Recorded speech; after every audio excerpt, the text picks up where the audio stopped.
Invisible contracts is something I spoke about yesterday. I've been reflecting on that in my life, and I was hanging out with a few friends the other day, and we got to talking about things that affect our life negatively and positively, and how we interact with them.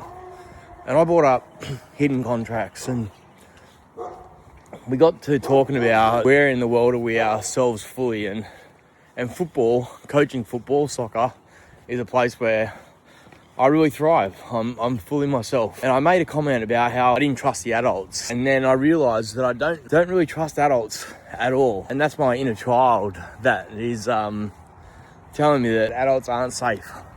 I had a heap of interactions with adults as a young person, and often they weren't safe.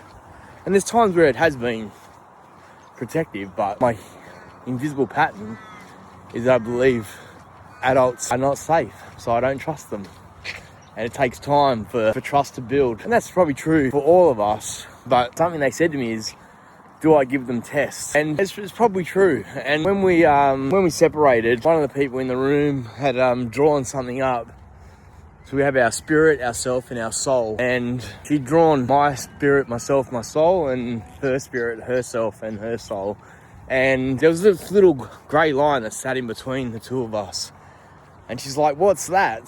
And she said, there's something going on between us and I can't quite pinpoint it.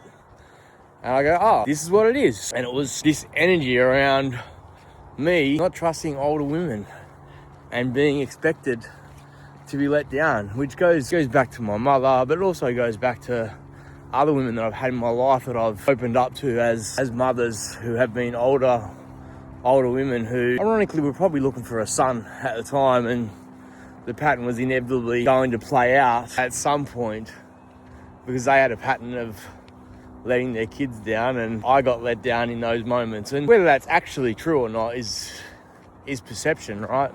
It's my belief that it is true. So I guess I've just been really reflecting on how these invisible patterns, or trying to be more conscious of how invisible patterns are showing up, especially with the people closest to me. What does that actually look like, and how does it fit in my life? So I'm actually going to a workshop today, which is at an organisation called Wisdom in Your Life, which is all about exploring your trauma patterns, but not by going into it. I've done the program before, but today I'm particularly going there to look at where this pattern of suicidal ideation has shown up in my life. And when I was sitting with these people, suicidal ideation came up, and I drew a timeline of my life in relation to suicidal ideation, and I was able to pinpoint the exact moment when that showed up in my life.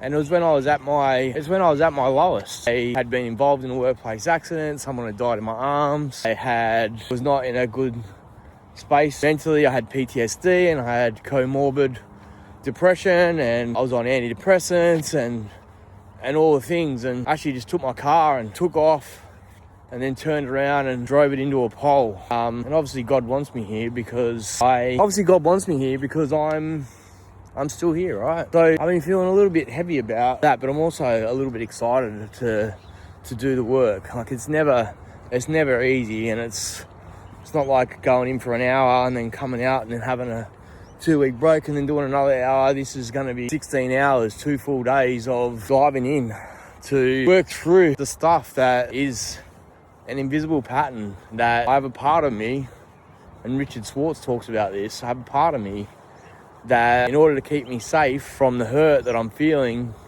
it thinks that suicide is the option, which is pretty crazy, right? So yeah, it's pretty crazy. So anyway, I hope this reaches the person that it needs to reach. And if you've come along this far, thanks a lot.